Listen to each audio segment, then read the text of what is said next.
Ito mga batang itis, ito yung inaabangan natin noon nung tayo mga bata pa, na isang bagari na makikita natin sa kalangitan.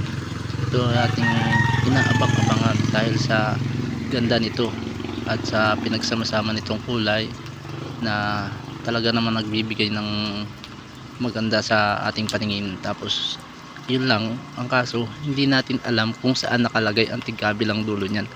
Hindi mo malalapitan yan dahil tuwing lumalapit ka yan ay palayo sasabihin ng ibang matatanda sumisipsip daw yan ng tubig, pero hindi naman natin alam kung talagang totoo o talagang nagpapakita lang tuwing may ganitong panahon. Ito yung talagang gustong gusto nating makita, nadudubli pa nga yan gustong gusto nating makita mga itis. Ito yung mga bagharing talagang napakagandang tingnan, lalo na sa pag ganitong umuulan.